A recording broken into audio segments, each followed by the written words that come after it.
Evening, everybody. I'm hoping that you can see everything here and that you can hear me. I'm just trying to get, oh, here we go. I'm just trying to get mine up live now. And I'm hoping that you'll be able to hear me. I think you can. So I'm going to just, now I need to be able to see my live chat, perfect. So hopefully I can pop that there and you will be able to see me. So please do let me know if you can hear me. Hi Susan, let me know if everything's okay and you can hear me okay, you know, just for the next sort of couple of minutes until we get people joining me. Sounds good. Oh, that's brilliant, thank goodness for that. So I've got my live chat next to me, and I know that lovely Vicky is around as well, hopefully. Yeah, tonight I thought we'd do, I think people were asking me to do a little bit more of the Spaniel, so oh, that sounds nice, Lauren, a nice Chinese, how delicious. Yeah, so I thought I'd work on the nose, because I know a lot of people had said, oh, can we work on the nose? Now this nose is quite small and the reference photo isn't brilliant, so there's going to be quite a bit of sort of I don't know, messing about and kind of adding stuff and trying to make it look a little bit clearer, you know, because the reference photo I took has got better quality for the fur rather than the nose. It's not quite as clear as you know, as you'd want it to be, but we're going to draw it, and I don't think it's going to take that long, to be honest. And then what I want to do is I've got my the commission that I'm working on at the minute, Sterling, the beautiful grey horse, I just thought I'd give you a bit of a glimpse of him and just show you some of the bits and pieces that I'm doing with him. And I may well do a live session on Facebook maybe tomorrow, showing how I do because he's got lovely dapples. So without further ado, I am going to start working on the nose. So you can see here that I haven't got a huge amount of detail in here. It's just sort of very basic detail. And if you're drawing a nose freehand, the best thing to remember, and just get a long pencil out and then you can sort of see, the best thing to remember is the angles. So the angles of the eyes here are the same as the angle of the top of the nose, the nostrils, the bottom of the nostrils, the bottom of the nose, and the mouth and the chin. So those angles are all the same, and if you can get all of those the same, then you're going to get a nose that looks pretty good, really. You know, it's all going to be in the right place. If your nose isn't quite on the same plane as the eyes, what will happen is it will look like the dog's sniffing. Now that you can have photographs where the dog's sniffing a little bit, and it looks fine on the photo, but as soon as you start to sort of isolate it from the background of the photo and make it into a drawing, it can look a little bit strange. So you're best off changing the angle, you know, so that it replicates the angle of the eyes. What else to think about with noses? It's on different planes. So you've got the top plane here that kind of comes across like that, and then you've got another plane that meets it, and it's getting that to look realistic. So it's not just a flat, it's got sort of angles to it, you know, and making sure that you get your darks dark. You know, that's always a good idea. So I've got a few different colours that I've put in the description. I've added some different colours in there. This is quite a good nose to do, actually, because it's that sort of pinky browny colour rather than black. And what I'm going to start with is a Polychromos Warm Grey 4. It's quite a good mid grey. It's not going to be, you know, if you put any sort of cool colours in there with it, it's not going to matter. And all we're going to start doing is just working on the nose and just bringing in a little bit of form. So when I talk about form, you'll hear me say, oh, you know, you need the form of the animal, blah, blah, blah, form this, form that. What I mean is we start to bring in a little bit of the structure, how the nose is made, so that when somebody looks at it, they know that there's a curve here, there's a dip here, there's a bit of a shadow here. And if you can get those in really, really early on, you know, you can't go far wrong, really. So what I'm going to do is, I'm just going to start. It's always a bit tricky to decide where you're going to start with something. So the best thing to do is just to put pencil to paper, really. And I'm going to use very, very light pressure, really light pressure, and I'm going to use like a round stroke. You know, dogs have got that sort of like lovely texture on their noses, and yeah, I think it's amazing when you see artists who put every single tiny little mark in from the dog's nose. I don't do that. I'm very lazy, and I just sort of indicate where those are going to be. So I'm just going to start with using a very, very light stroke. Oh, this is Pastelmat board again that I'm using here. It's starting to look a little bit, oh gosh, the dust on from my studio is terrible. It's starting to look a bit grey, but it is actually white. And what I'm going to do is just literally just sort of putting where I can see the grey bits. That's where I'm bringing in the pencil in there, and I can start to just bring in a little bit of dark there, up in the top bit. This nose isn't going to take very long at all. You know, it's not particularly big. It's probably about 1 inch across. It's I guess it's a good size for sort of like a commission size. This is a bit smaller than commissions that I usually do, this piece. It's, you know, just so we can sort of get things done a little bit quicker. Noses, I tend to do a little bit bigger. But it's quite good. Quite good because it's not the best. It's one of my photos. It's not the best, clearest photo, but it will be quite similar to stuff that you get for commissions. You know, if you're a commissioned artist, you know, if you're getting photos from your clients, then, you know, you're not always going to have the best photos. And kind of learning what to do when you haven't got the best photos, I think is quite a, you know, I think it's a good thing to sort of like have knowledge of, really. So straight away we've got a little bit of grey in there. We'll put a little touch of grey up there. And I'll put some into there as well on the top there, and we're just wanting to sort of get the feel of the how the nose is structured. So it's a bit sort of a bit soft at the moment, but that's okay. We can start to increase the pressure as we kind of go along, and then that will start to sort of make everything a little bit look a little bit less soft. Okay, so that's my first initial layer, and then what I'm going to do is I'll bring in the black, but the dark sepia, and I'm just going to, where the darkest bits are, I'm just going to bring in those colours. So we've got a dark bit here, again very light pressure. Just going to bring a little bit of that dark in there. And you can see I'm going kind of backwards and forwards over my line, very, very, very lightly. So my pencil is just touching the paper. Now, I might need to text my son because I can hear him singing. Not sure if you can hear him singing.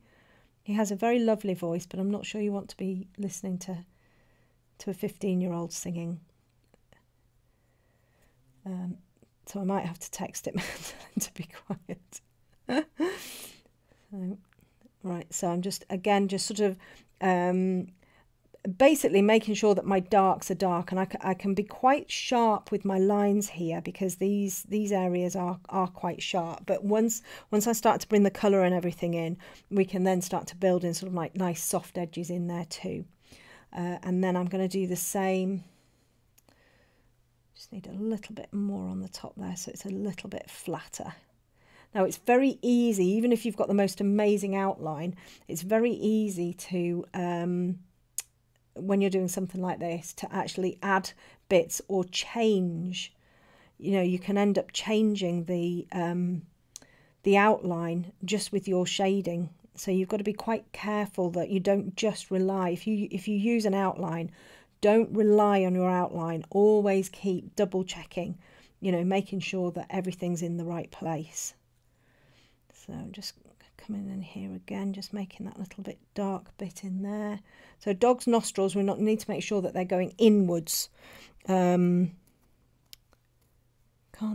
hear any singing. Oh, you can't hear him. I was thinking, oh gosh, what can't you hear? It's my no. Oh well, that's a relief for all of you. But he's usually singing, I don't know, what was he singing the other day? He was singing some Frank Sinatra and all sorts of things. He's got and then he goes on to the Beatles and he's singing all sorts of things.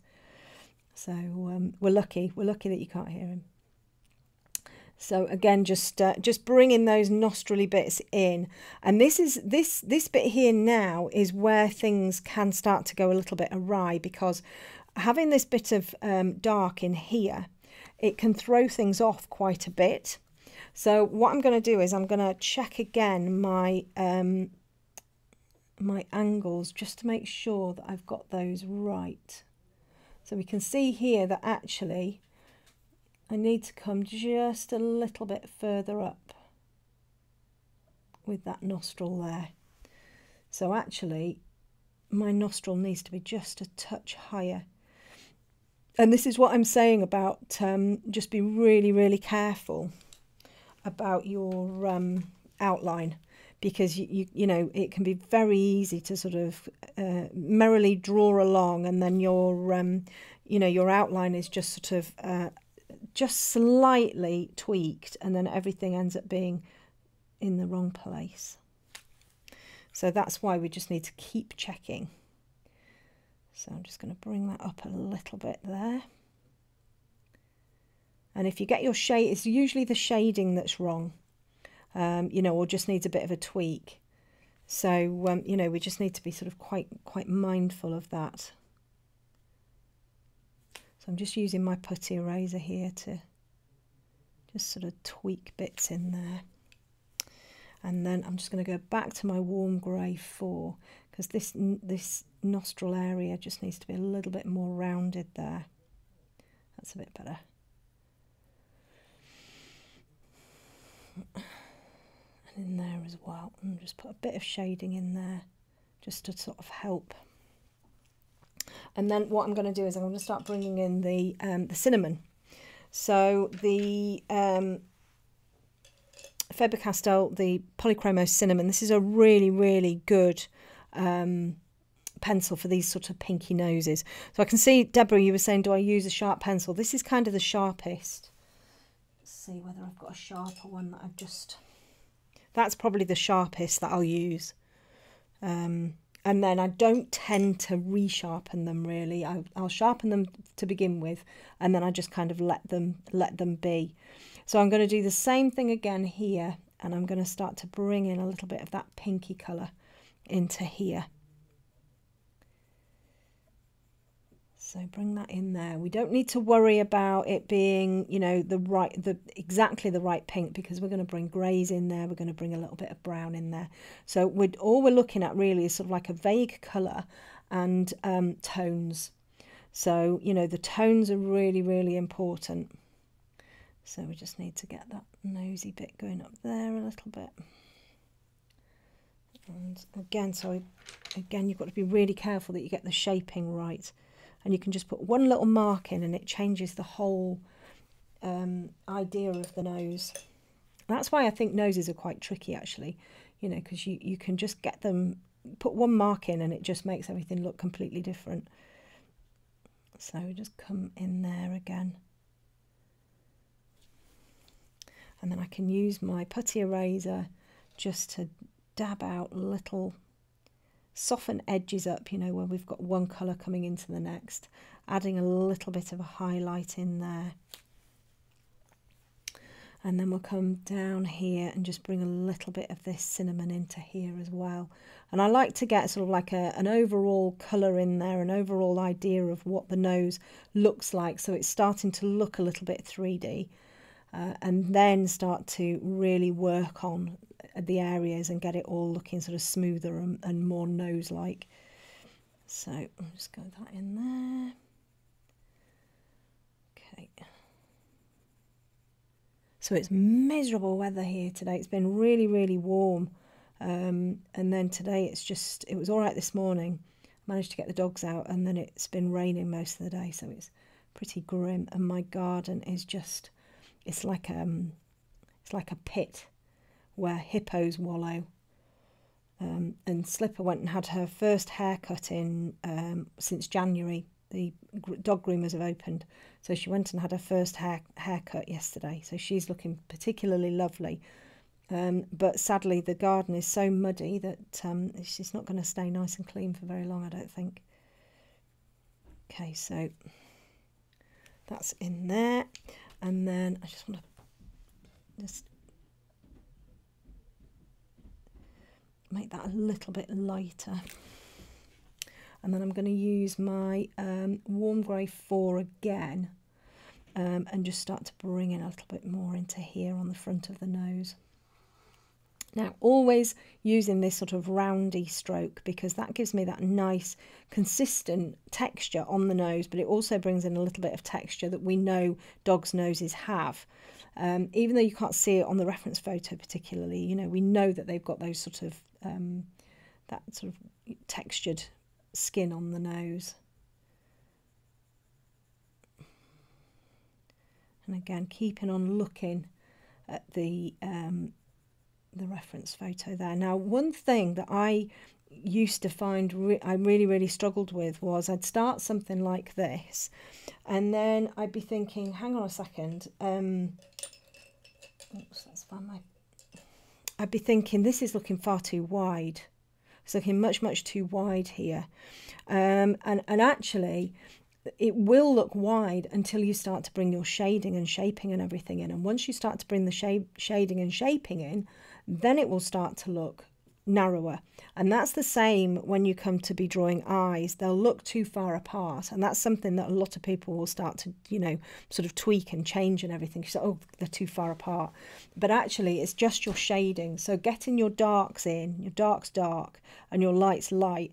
You know, if something's looks too far apart, you just need to darken up what you've got going on in between, and then it will draw it in.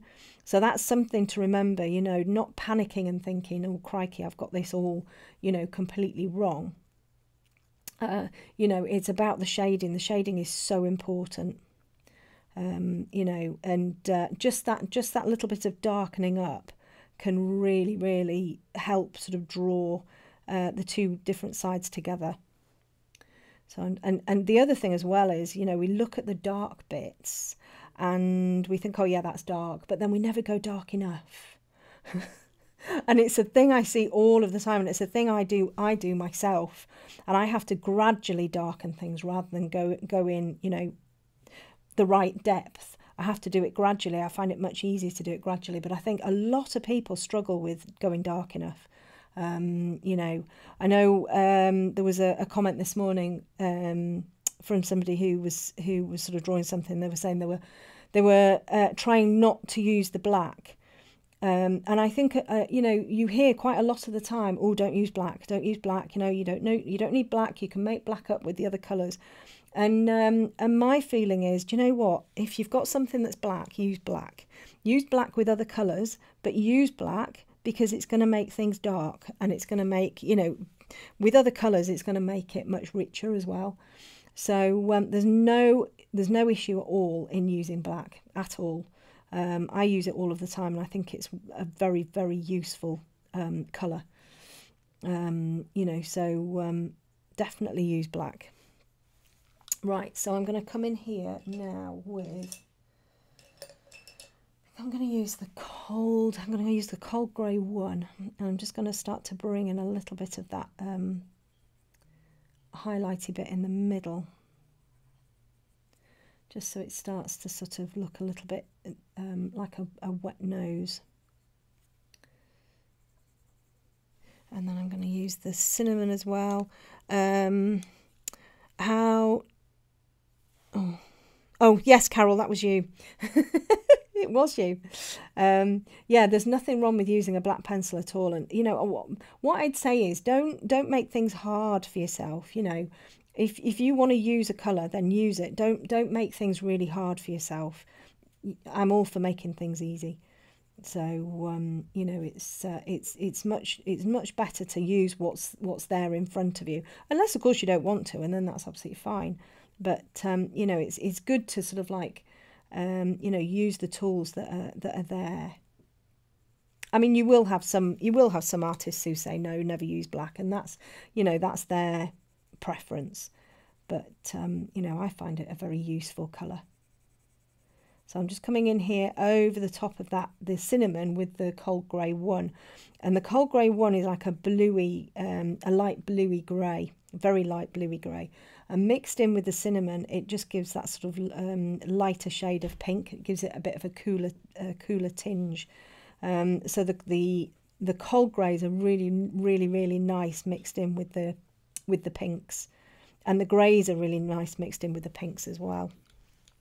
So I'm just going to come and the pink pencil is the cinnamon, the Polychromos cinnamon. So I'm just going to come in here with the dark sepia and just sort of darken up this little bit here. In here. So yeah, I've been having a nice time drawing the grey. He's very handsome. I've done a bit of tweaking of the photo because the photo was a bit distorted, so I've done quite a bit of tweaking there. I'm now coming on to the neck area. So I've done all of the bridle area, which has been quite a challenge actually. And I have to admit, I bought this contraption. Don't know whether you can see this. It's probably going to make all your eyes go googly, but I bought this. Don't know whether you can see it at all. It's let's raise that up a little bit. It's a magnifying glass that you put on your head, and we've had all sorts of fun and frolics with that, because I look absolutely hilarious when I wear it, because your eyes kind of get they just go gigantic, and they look like you've got these massive googly eyes in your head. So yeah, we've had quite a lot of fun taking, you know, hilariously ridiculous photos of me. But it's been brilliant because I can see in depth more of what I'm doing. I'm not wearing them now, and I wouldn't wear them for usual work, but for tiny details like in the bridle, which I'll show you a little bit later, they've been brilliant. And I know other artists use the magnifying glass as well, but those ones just sit around your head, and they're pretty good actually. Oh, that's lovely, Shari. Oh, I'm so pleased that you're enjoying things, you know, and that you're finding them useful, and that's brilliant. You know, if you're finding an improvement in your art, that's absolutely fantastic. So good stuff. I'm just currently thinking of my next beginner's tutorial, because the eye that I released last week has gone down a storm. So I'm now thinking about the next one. I'm using black at the minute. It's just Polychromos black that I'm using, and I'm just sort of marking in the dark area here where the nostril is. But yeah, I'm wanting to create my next beginner one, but I'm not sure what to do. It's got to be something relatively quick, and I was thinking more on the sort of the layering and the fur type. So I might revisit one of my fur tutorials and redo something like that. Right, so again, in with the dark sepia, and I'm just going to darken up this nosy area here. And I'm just going to come down in here as well. We can't really see a big, some dogs have got like a really big ridge down here, but this one doesn't.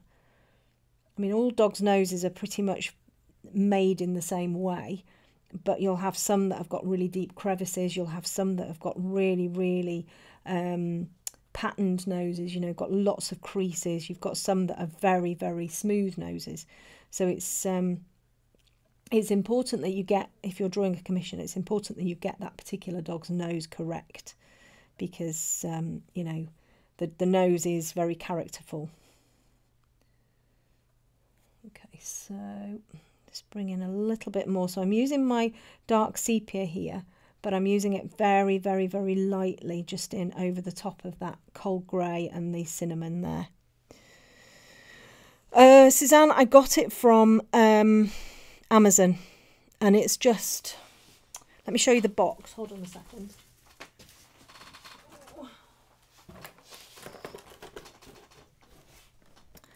I don't know whether you can see that. You can't. But that's basically what it looks like. I'll zoom out again afterwards when I show you the horse, and I'll show you the box. It wasn't expensive. It comes with a lot of different lenses, and it's quite comfy to wear, and it means I can really see tiny details. And the bridal work I've been doing has been sort of like a centimetre, so it's been really small, you know, so it's been very useful actually. Mr. Amazon comes every day to my house. I bought a TENS machine for my back. That's the next thing that's coming, because I have really bad shoulder pain from an old horse incident, so I'm hoping that a TENS machine might help. So we're going to bring in again, so I put the pink in the nostril area there, the cinnamon, and then I'm just bringing in the grey over the top, but very lightly, so we can still, and that's what's lovely about the Polychromos, is that they're so translucent, you can see what's underneath. And that's the same with most of the pencils, but if you choose something like a Luminance or a Lightfast or something like that, they tend to be a little bit more opaque, so you don't get as much of that lovely translucent and the layers kind of showing through. And that's why I like to use Polychromos for noses and eyes, because I get that lovely translucency through. Wrinkles is a good one. I've got a lovely baby bulldog, a really nice baby bulldog actually, that's one of my own photos that I could do. Well, I'm hoping so. I'm hoping that it's going to help. I just, I guess because I sit for so long, but I get pins and needles in my shoulders, and it's, well, one shoulder, and it's not great. But I just sort of, you know, try to ignore it. And it's better when I'm talking, but if I'm sort of like being quiet, it's just started to play up a little bit recently, but I'll be all right. I have one of those magic pen things, one of these Pengon pens. So I just keep on putting that on my shoulder, giving myself electric shocks. And if you don't hold it properly, there's like a metal bit on it. If you don't have your hand over the metal bit, you end up giving your hands electric shocks as well. So it's, yeah, that's quite fun to use. So I'm just going to come down here again and just sort of bring in a little bit darker there. Still really nice light pressure in there, so I can hear the little puppy. I've left her in the other room. I've got the two big dogs with me, and she's in the other room. She's, oh my goodness, she's ever so good, but it's a bit scary actually, because her and Vinny, and bearing in mind Vinny's the size of a small horse, and Nellie is just a 12-week-old puppy nearly. They play, and they play like really quite scarily, roughly. And there's times where Nellie's head is in Vincent's mouth, and you know, he's got some big teeth, and I always supervise them, but they seem to just kind of get along and just play, and they wreak absolute havoc in the house. They just kind of fly around the bottom of the house, and they're leaping off the settees, and it's just like, oh my word, I need to get them out in the field and running around. But Nellie's at that sort of stage where she's sort of, you know, she's quite sort of chubby and waddly, and she sort of flies up and down the garden, and little ears are going, and she's got this ever such a sweet little face. It's just like she's got this big grin on her face all of the time. She's just the sweetest thing. And such a good girl. She's such a good girl. She goes to bed. We don't hear not a peep from her until sort of 6:30ish. And she's cleaning the house. She's fabulous. Right, so I'm just bringing a little bit more there. So you can see that the nose is starting to come together quite nicely. It's starting to be, you know, you're starting to be able to see the form of it, and it's starting to look a little bit 3D on the page. Now this is quite a soft nose because it's quite a soft piece. I always find it difficult to sort of sharpen things up if I've got something that's a little bit out of focus. I tend to draw what I see, but we might just sharpen it up very slightly in here. Just bring that in there as well. Oh, that sounds nice, Joanna. Joanna, building your new desk. That sounds good. I've just bought I bought a new printer last week that I had to get my daughter to put up for me. And then, oh my God, honestly, you wouldn't believe. I'm quite bright, really. when it comes to technology, I'm quite good at technology. Well, this printer, I've been standing there trying to print stuff off it. And I'm like, I just can't understand why.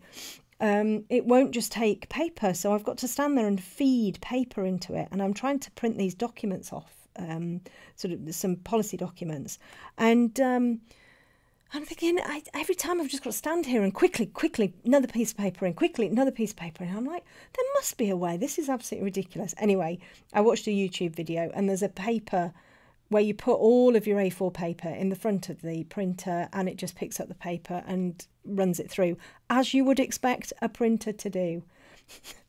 And why I thought that I was going to have to, I was like, what a stupid printer. I'm just going to have to stand here and feed all of this paper in. And it was a case of not stupid printer, but bit of a stupid Bonnie, actually. So honestly, I don't know what gets into me sometimes, because I'm pretty good when it comes to technology. But yeah, the printer had me stumped. So I've got a new table for my printer, so that's quite good.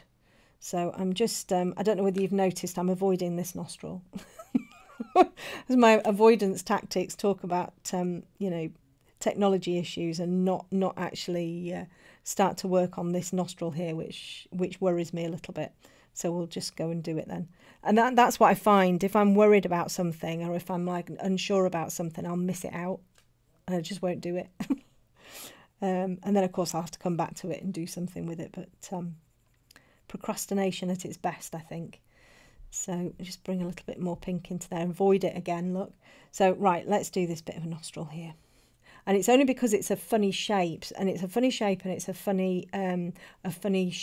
So it's not like a mirror image of this. We've got light coming onto it, so we've got sort of quite a lot of light in this area here, and the shadow's not the same as the other one. If it was, it would be a lot easier.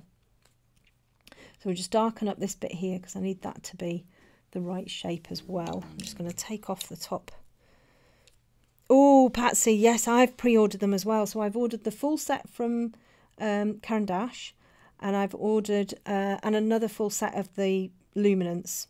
And then I've ordered, I've ordered all of the singles from Emma. And I'm so excited about those new colours. There's a couple in, and they're great colours. Oh my goodness. I mean, they're supposed to be a portrait set for sort of, human portraits. But I think they are going to be awesome colours for animals. And there's one of them, I think it's the Flesh Pink 10%, I think it is. It looks just wonderful. So I can't wait for those to come out. And I think it's the end of June that they're coming out. So I might get a set for my birthday, which would be really nice.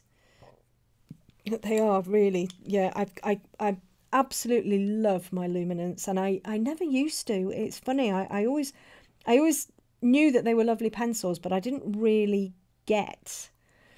I didn't really use them very much, and they sort of didn't work very well for me. But just recently I've been using them a lot more, and they're working, well, they seem to be working really nicely for me. I love them. So and I've just made I've been researching. I do this thing where I research stuff for ages and ages, and then I just go, right, just buy it. So I don't know whether I mentioned before, I've been researching new recording equipment, because I've got a big DSLR camera, but it's a bit clunky really, and it's sort of the only thing with DSLR cameras is that they you've got to use a connection to make them into more like a camcorder, because otherwise you're limited to oh gosh, that's Vinny manoeuvring himself. You're limited to a number of, it's about 25 minutes or something, you're limited to recording time. And you can get around that by using an HDMI cable and like a cam link or something, which I've got, but it's so cumbersome. And anyway, so I have bought a camcorder. I've bought a Sony camcorder, quite a good one, and I'm hoping that that is going to give me a little bit better quality to my videos. So I'm quite excited about that. So that hopefully should be coming tomorrow. Like I say, I've been researching it for quite a while, and I was, you know, I mean, you can buy some really meaty cameras, you know, and I've kind of gone for the middle ground really, rather than something super duper, because I was thinking, well, you know, I'm just going to be recording static this really. So I thought, well, I'll see how I go with sort of like middle ground, and then if I feel that it's a really good camera, I can, you know, beef it up later in the year, I guess. But yeah, so I'm quite excited about that when that comes, to get that sorted. Let's hope I have better, I don't have the similar problems I had with the blooming printer. So so again, it's all looking a little bit soft still. So what I'm going to have to start doing is just increasing the pressure a little bit, so that I can get a few of these sort of like sort of smoother lines, rather than it looking really soft. And then I think what I'm going to do is I'm going to bring my museum in.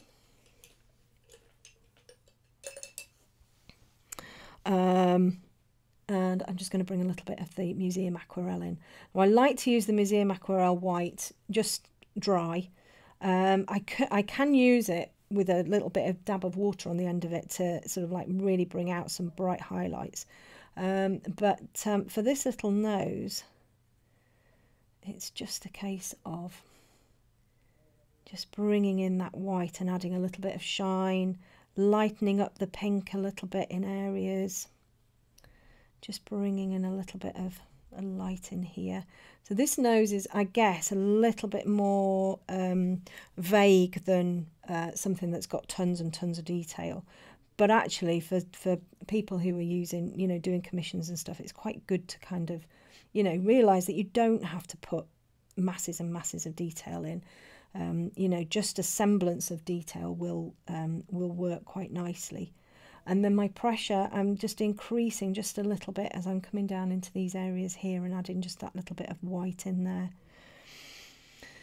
Let's come around here. So, get a nose done in half an hour. That's all right, isn't it? Good job. I should have chosen a really complicated one. We've been here all night. So again, just bringing that up, keeping those little roundy strokes as you go, because that's going to help kind of bring the texture. And then just bring it down into here. So again, what's happening with the white is it's smoothing everything as well. So if it's looking a little bit grainy, the white over the top is just going to smooth it out. Oops. And then there's a little bit more up on there. Now you can if you want, add some sort of like pinks and purples in the top here, but I'm not going to. And then I just want to add a little bit of white along that side there. So it does happen quite quickly. You know, noses come together quite quickly. And I think with noses, a little bit like eyes, you know, less is more a lot of the time. You know, because it's... I think leaving your brain to understand things, you know, works quite nicely, really. You know, just putting enough information in and then your brain can work out the rest. So that's not looking so bad. I need to bring a little bit of pink in there. I normally draw with graphite, but I really want to try using grey and black colour pencils like you described in a previous video. Any advice on whether to start with lights or darks? Oh, well, it depends on what paper you're using. If you're using white paper, I would definitely start with I would definitely start with darks. so if you're just using sort of like the yes, if you're just using your greys, I would definitely start with sort of like plotting some of your darks in. That's quite a good idea, because you can then get a little bit of the form in there as well. You know, I know I kind of started with, well, I probably did start with some of the darks, but I got this bit in dark quite quickly. So this is all looking a little bit better now. Let me just check on the,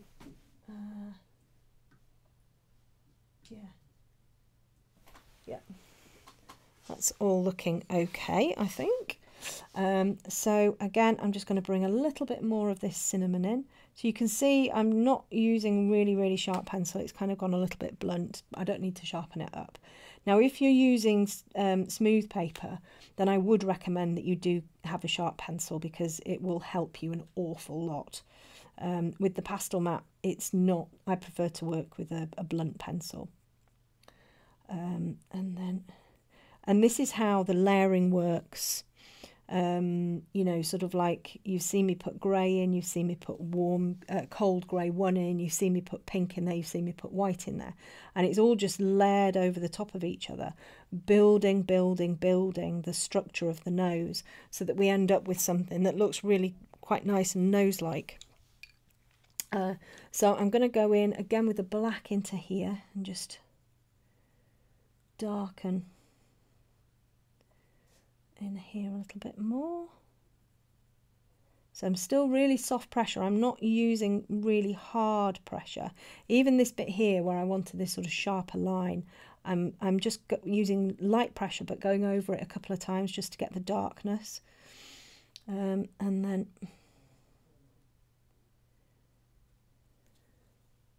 in fact, it might help somewhat if just move this over this way a little bit. Just so that you can see, just so that you can see what I'm talking about when I talk about light pressure. So if I do it with the black, when I'm talking about really light pressure, it's that's really light pressure, and then I can start to increase it a little bit. And increase it a little bit. So I'm keeping my pencil on the paper, and I'm just really starting to increase the force of the pencil onto the Pastelmat. Okay, and then I can start to really go in quite hard. So I'm pushing quite hard now. And then I can push really hard. So that's about the hardest that I can go. That's really quite hard. And you can see, it's quite pretty actually, isn't it? You can see that that's really dark. Now here, I'm not pressing really hard there. I'm trying to get that sweet spot on the end of my pencil. So I don't know whether you can see that there. I think you can. You can see that little, like, little highlighty bit on the top of the pencil. So what's happened is this has gone, so instead of it being pointy like that, what I've done is I've been using the top of my pencil, and it's ended up being like that. So that's what the end of my pencil looks like now. Now I can use it on that bit there and have like a really nice soft fuzzy line, or I can swizz my pencil around a little bit, and that's a technical term, it is swizz. And then what I've got is I've got a really sharp, well, not really sharp, but sharpish line, as opposed to, you know, I've got a line like that, as opposed to a line like, let's find the sweet spot there again, a line like that. So just sort of swizzing your pencil around to find the sharpest bit. And that's what I can do. So I can just swizz it around to get the sharpest bit.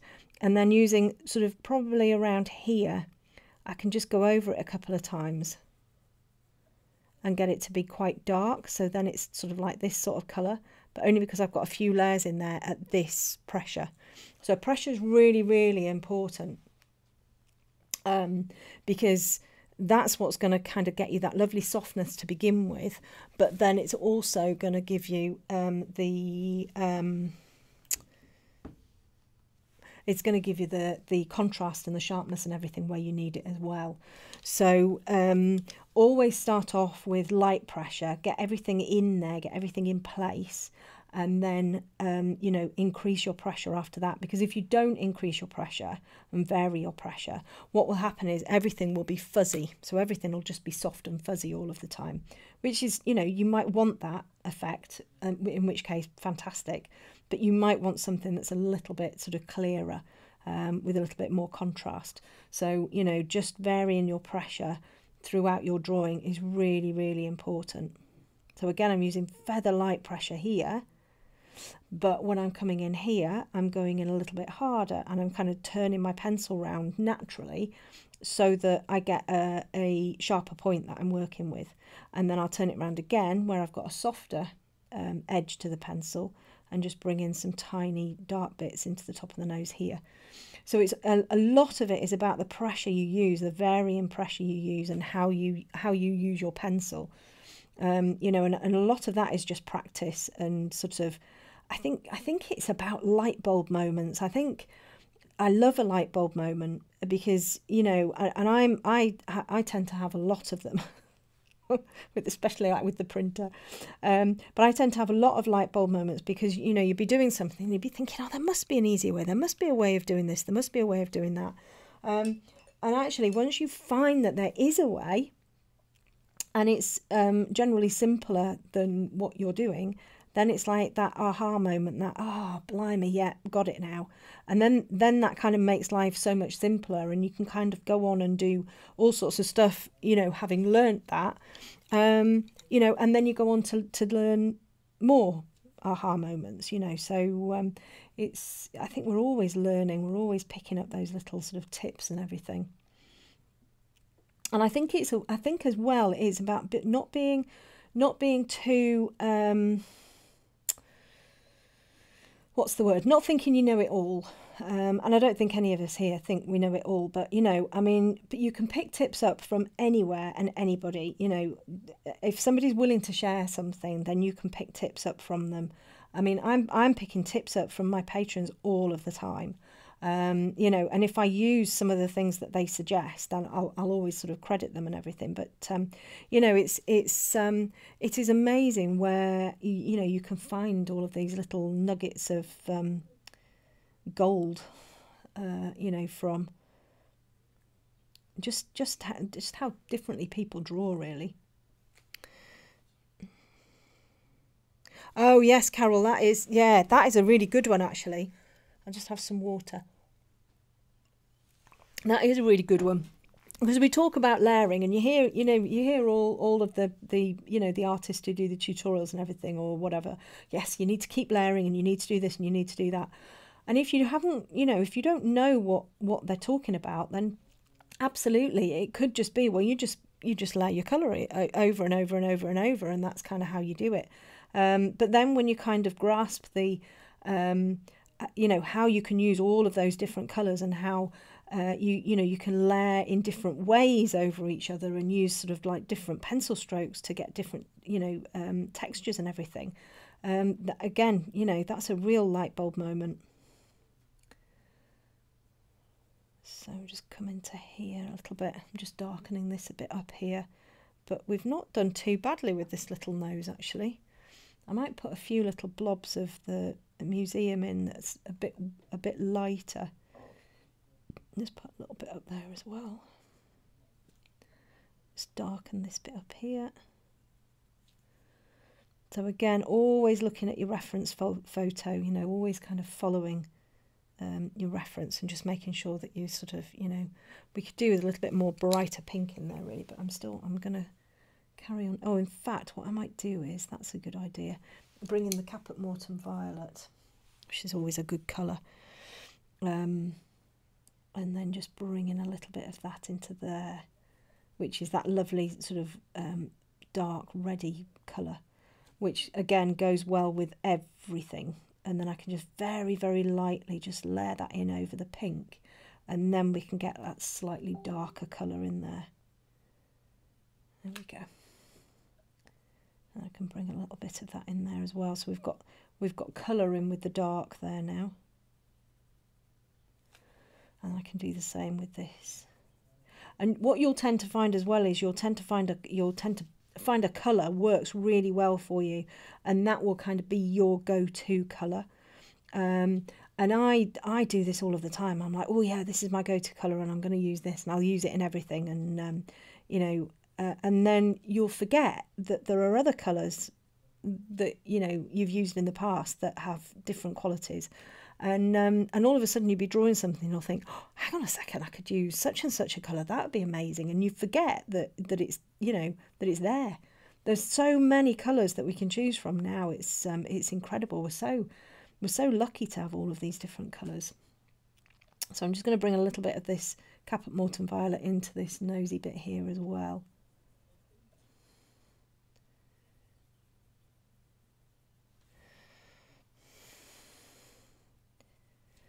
And then just down into this little bit down here too.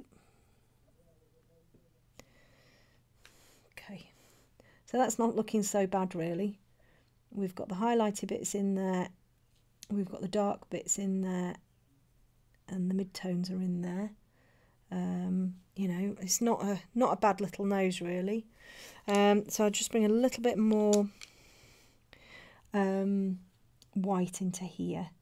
And what you can do with your white is, I've got a glass of water here, but actually what I'm going to do is I'm just going to lick the end of my white museum. So the end's sort of like slightly damp. And I'm just going to, I'm not going to draw with it, I'm just going to dot it. So I'm just going to dot that end bit there, which is now sort of slightly damp, and you get a brighter white. I did this on my little pig nose. And again, just dot in. You don't want to be dragging the pencil, you just want to be dotting it.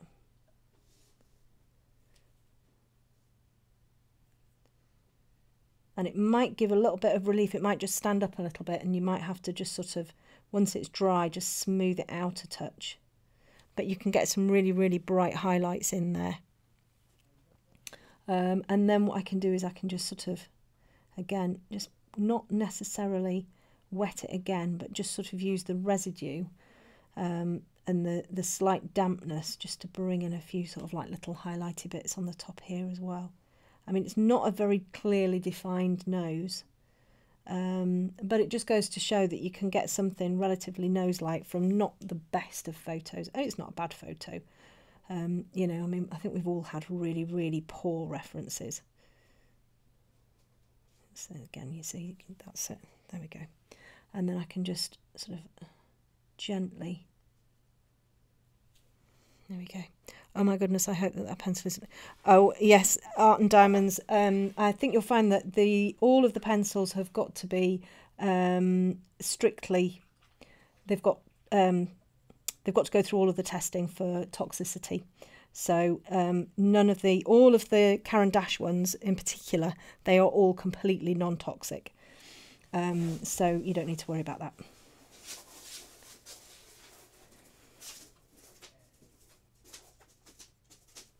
Oops, I just need to plug my iPhone in. Oops. That's just Vinny moaning and groaning. So it's just, you know, it's just those easy things, isn't it? I mean, I'm just too lazy to reach over and dip my pencil in a glass of water, so I'm just going to just lick the end. But when I was down at head office at Caran Dash, and we had like a big day there, and that was one of the things they actually talked about, was the toxicity of the pencils and how they've got to be some sort of a standard. And I think that's why it takes quite a long time for new pencils to come out as well, because they have to go through all of the rigorous testing.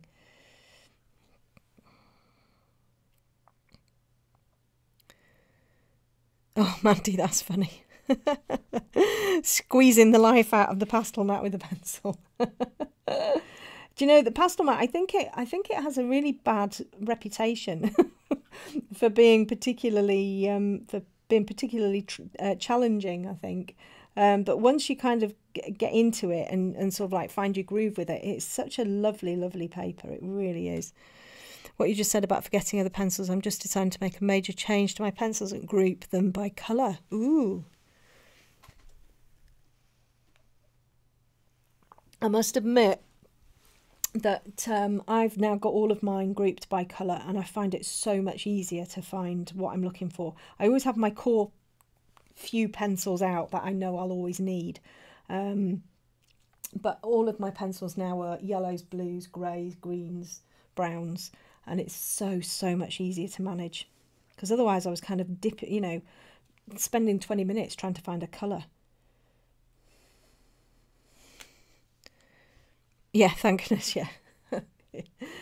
Yeah, I'm not going to be keeling over just yet. Right, okay, so a little bit more pink in there, I think. And again, you might want to bring in sort of like a paler pink into here. I'm just sticking with the pencils that I told you I was going to stick with.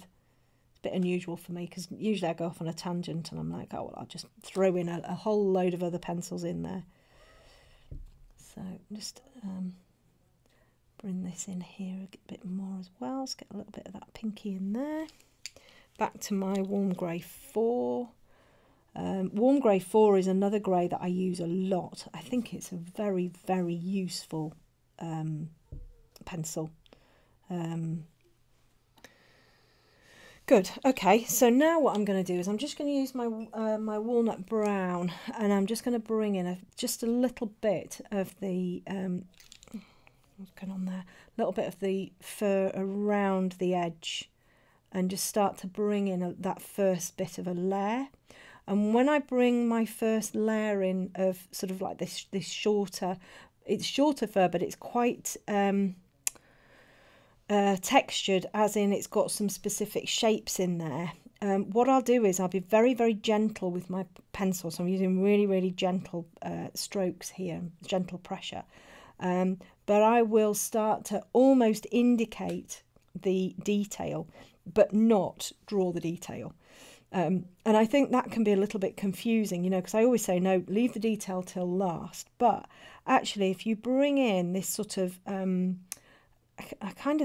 it's almost like weave, it's like an open weave, for your hair.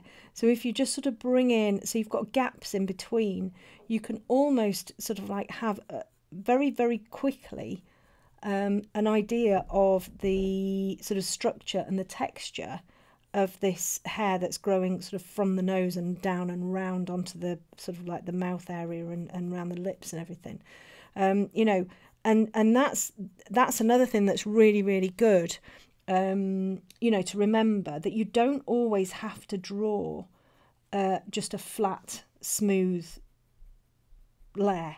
You can add in the texture in there, and you can see I'm doing it very, very lightly. There's no real pressure or anything on there, but you can see straight away that we're starting to get an idea of the the feel of the dog's hair coming down over the top of the lip. It's not the best photograph to work from, to be honest, but and then we've got some hair that kind of comes this way. So it almost feels like we're drawing every single hair, but we're not. We're just very quickly plotting that texture in. And if we get the texture in and the hair growth and the hair length in early on, as in your first layer, it's so much easier then to work with, because you can just work on top of that layer and enhance bits, maybe rub bits out. It just makes it so much easier, because I can now come in in a second layer now with the same colour, and I can just start to kind of bring in a few of these sort of shadowy bits. And I like to bring shadows in hair. I like to go in the opposite way of the hair, so it almost feels like I'm pushing up underneath a layer of hair.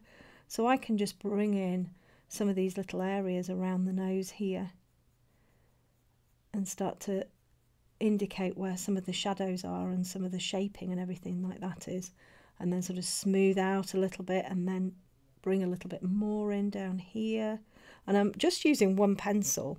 I just need to lighten off. In fact, I'm going to use the... You mentioned revisiting fur for a video. I'd love if you do an American Eskimo. Oh gosh, yes, I should. I think they'd be very difficult. I'm going to do one of those Bulldogs. I think I'll do one of them. We'll do the fur on a Bulldog. Yeah, they're very different. They're not they would be quite challenging because their fur is so dense. Quite an interesting one to draw, actually. I've got a little French Bulldog that I'm going to be starting next as a tutorial. And he's going to be interesting because, again, he's got that very plush fur. You know, it's sort of quite velvety, but we've got all of the sort of the ins and outs that are going to go with it. You know, he's got his, like, not crazy wrinkles, but there's sort of quite a few wrinkles in there.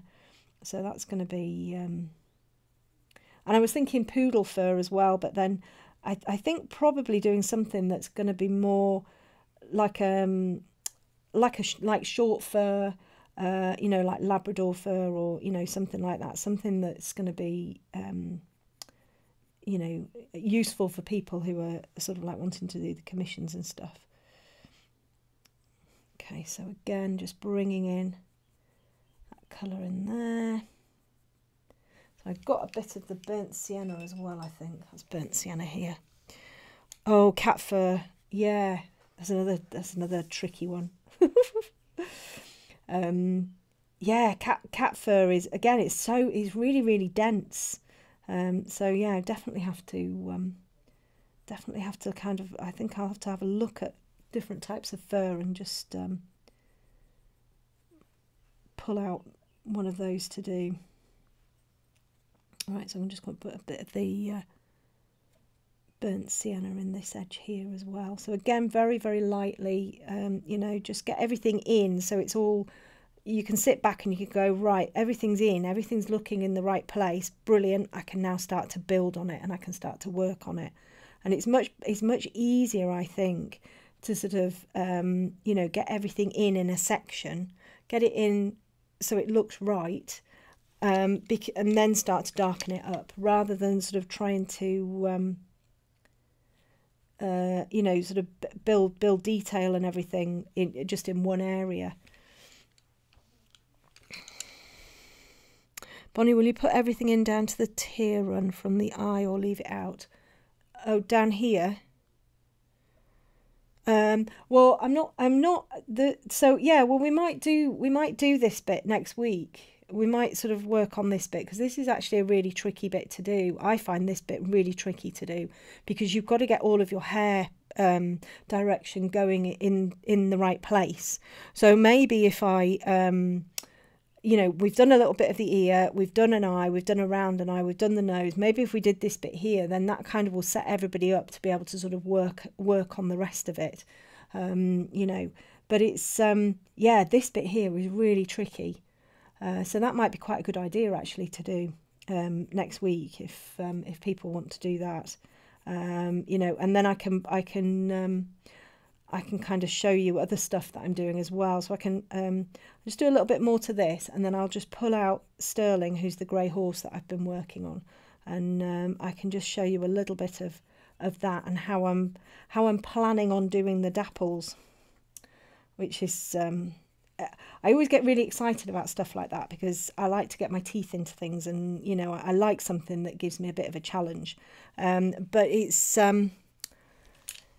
it can still be a little bit daunting, you know, because you want to do a really good job, and you've gone so far with what you've been doing. You know, you've got all of the bridal work done, you've got all of the face and everything done, and then you get to this sort of bit that's whoopee, a brilliant challenge for me, and then it's like, yeah, but you know, it might be a challenge, but you still got to get it right. So you know, but right, so let's just bring a little bit more brown into here. Yeah, I think so, Agnieszka, because this bit here it's I think it's my least favourite, and I love all of it, but I think that bit there is my least favourite bit because it's the bit that always goes a bit pear-shaped. You know, so I think that will be good, and I think it'll be a good discussion point as well, actually. You know, if people have got sort of questions about it or anything like that, I think that'd be quite good to do. Okay, so I'm just careful that I don't go I've gone a bit too hard there. So I'm watching this playback and my pencil's going all bonkers on the screen. All right, so let's get a little bit more down here, and then a bit more down here. And of course, once we've got all of the texture in and the kind of look and feel, then we can start to bring in those real details and more tonal value and start to build up the colour and everything.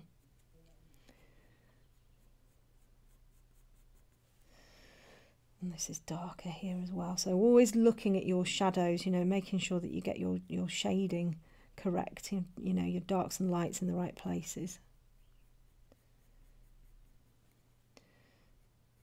And then we can start to just bring in a little bit of those little nuances in there as well. So we get sort of differing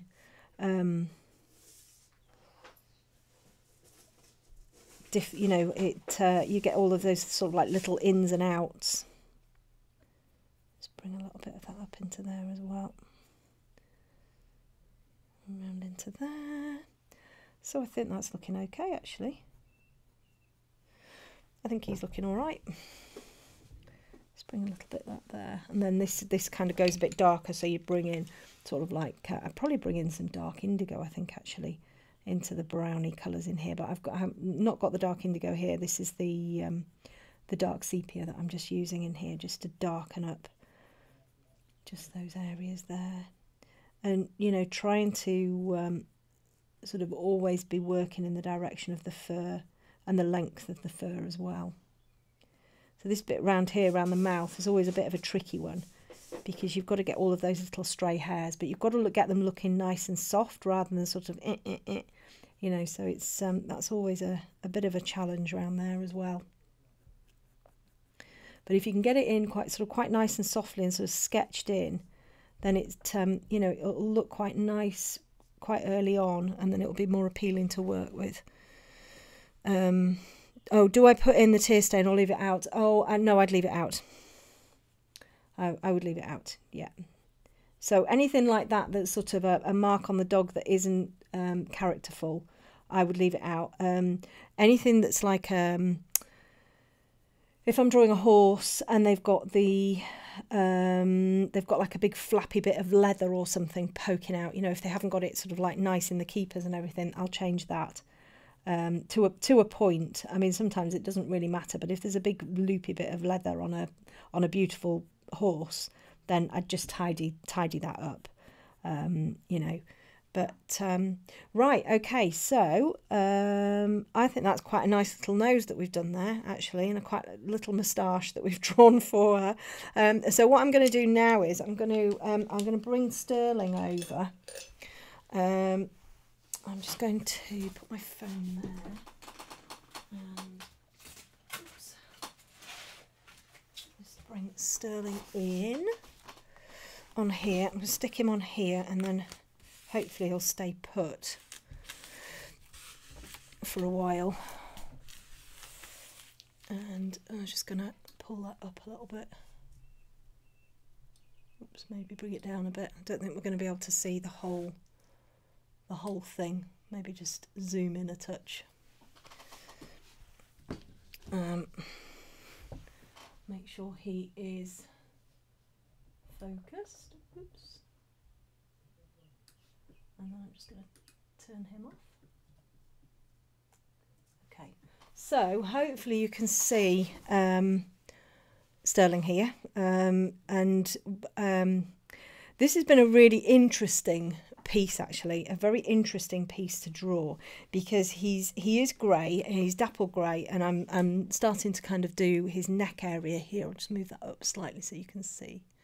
So I'm starting to work on his neck area here, and I'm just bringing in, I'll just bring up my photograph, actually. What I'm starting to bring in here is just a base colour. So it's almost like the lightest colour I can see in his coat.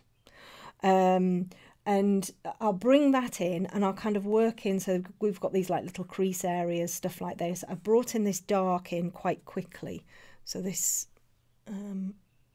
area here, I brought in this quite quickly because I wanted to get the contrast, and I wanted to kind of be able to see his neck and everything. And what I've done with him is, you won't be able to tell really, but this has all gone a bit, it's poking up off the top of the board. But I've made this ear smaller, and his whole face, I have just tweaked a little bit because it was quite distorted. It's a beautiful photo, beautifully detailed, but his nose was really, really long, so I've just squished his nose up a little bit. In fact, let me just see if I can get him right in there.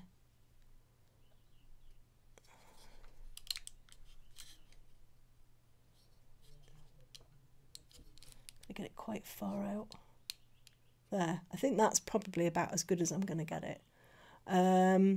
But I've had to sort of narrow his face down, not narrow it, but squish it down a little bit. I've had to make this ear here much shorter because the angle of the camera was making it look, his ears were looking much bigger than what they were.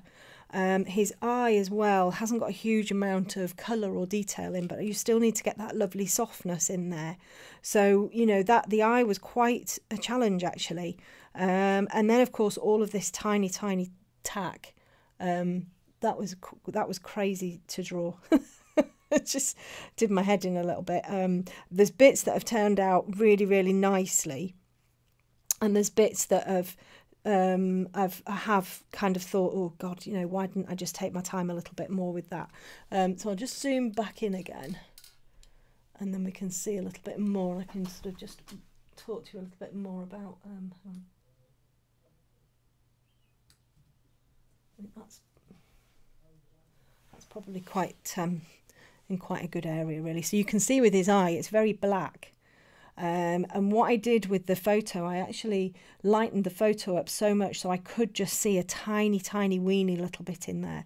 And it's these black eyes are actually really tricky to do because you've got to get that lovely feel in them, but there's basically no colour in there. You know, so you've got to get the lighting right, which it can be really quite tricky. And then of course you've got all of the bridal work, which is tiny. I mean, it's I'll get my tape measure out. It's less than half a centimetre.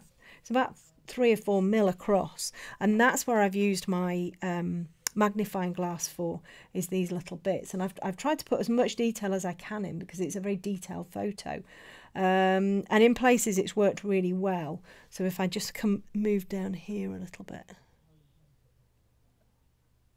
So in here, this has worked really, really nicely. And actually, somebody put on my Instagram, oh my goodness, how amazing is that bit? How detailed is it? And I mean, I feel really guilty saying this, but this bit here took me about 10 minutes. And it's not, I'm not being big-headed, and I'm not saying, well, it only took me 10 minutes because I'm such, you know, I'm so amazing. It took me 10 minutes because all I did was I just put a bit of shading in. There's a definite black line here, a definite black line there, so get that in. Bit more random shading in there, you know, bit of black in here, bit more random shade in there, bit of white over the top to make it shine, and it's just like that was it. That's it, finished. And you don't need to do much more. The curb chain here, this curb chain here, I did all of that freehand because there was nothing in there, and in fact I did a lot of this freehand as well. And all I did was I just drew in these dark bits and then just shaded in a little bit where the light bits were, and that's it. That was it, finished. I mean, this was done in about, I don't know, 2 minutes. So you don't have to spend hours and hours and hours and hours, you know, working on something, you know, to make it look realistic. You just don't need to. You can put in, I mean, you know, there are areas that are going to take you quite a long time to put detail and stuff in, but something like this with the metal, actually, you know, less is more again. We kind of know what it is. I didn't want to put too much in because it's so small, so, you know, that worked quite well. I must admit, this bit here has turned out really quite nicely. I've got that lovely glow in the leather there, which is really nice, and I've used Caput Mortuum, burnt sienna, some black, and I think a bit of dark indigo in there as well, so that bit there worked really nicely. And I've done these with the slice tool in here. So if you could consider doing a tutorial on the short fur long dog's nose from front. Oh right, yes, I will do. Yeah, I will.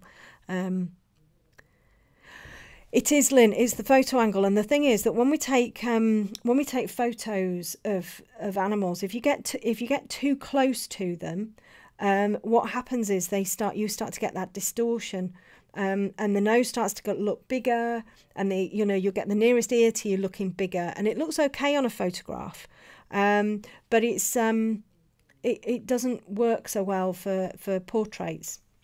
Stitching. Deborah, stitching, let me just pull this up just a little bit so that you can actually see my hand. Hold on a second, just make sure that that's focused. Oops.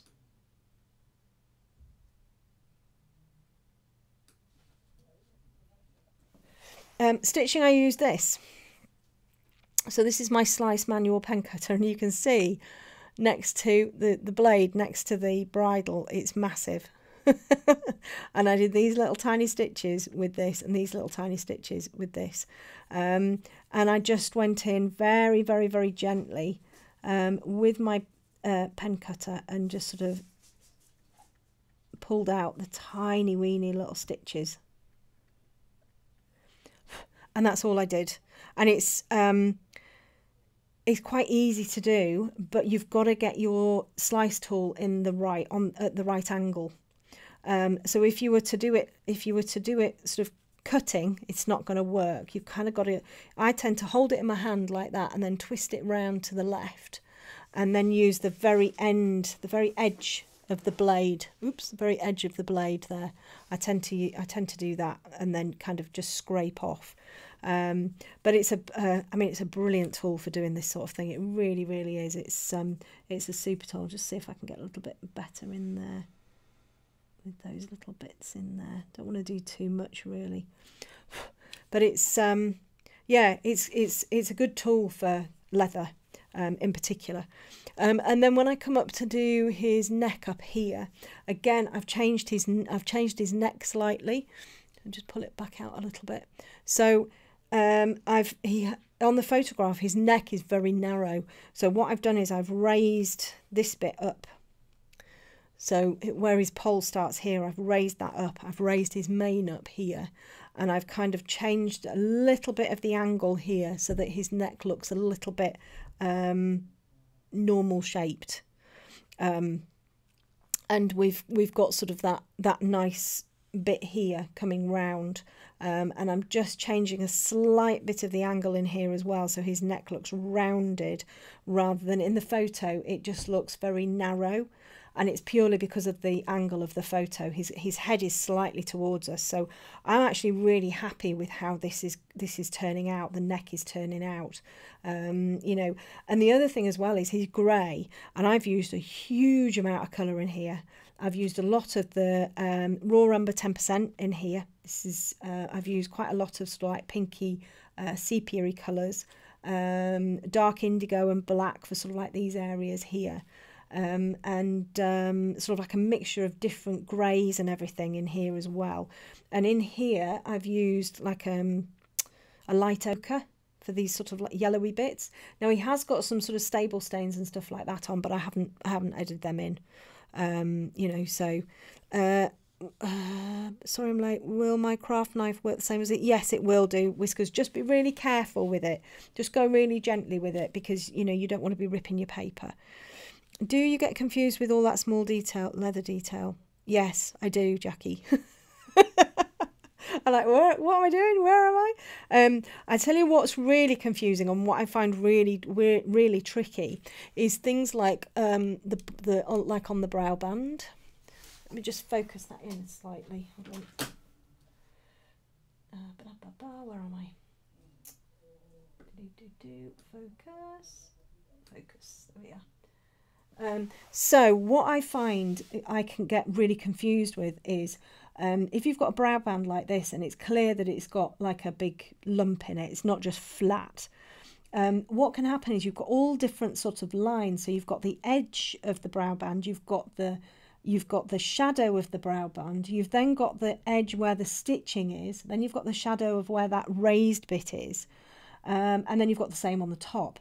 And that can be really, really confusing. I know it sounds stupid, but it can be really confusing as to where you're going to be putting your marks. And I find the best thing to do is to start with the shadow, you know, to get this shadow line in. So I know that that is the underneath bit, and that's going to give me a nice clean edge along the edge of that brow band. So then I can go, right, well, if that's the shadow, then I've got a bit of a ledge going that way. I've got some stitching in there, and then I've got this raised bit here.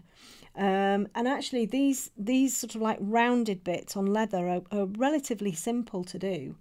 The difficult bits are getting these bits in here, you know, getting the tiny little bits in there. That's what's tricky. How long has he taken me? Oh gosh, I'm not entirely sure actually.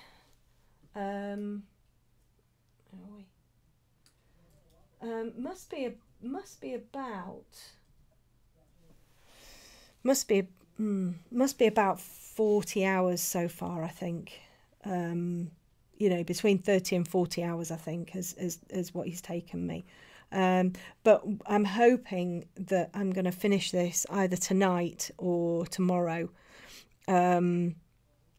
So, I mean, the leather, I've got some leather coming up here actually, and I'm pooping myself a little bit because I've got a load of the leather that is actually it's plaited leather. So that's always a bit tricky, and you know, I need to be really, really careful when it comes to drawing something where there's a lot of detail in there, that I don't just go, oh, it'll be fine, you know, it'll be right. But this little bit here is plaited leather, so I need to make sure that I really, really take my time with that. And I've kind of I have sort of really I think in the last sort of 3, 4, 5 portraits that I've done, really slowed myself down. And I think quite a lot of people who were sort of starting doing coloured pencil, one of the things that is really frustrating is the speed, because it is really slow. And then one of the questions that I'm always asked is, you know, the more experienced you get, does it get faster? And do you know what? I think the more experienced you get, I think you slow down more. I think you slow down more because you really enjoy the process and the whole mindfulness of what it is that you're doing.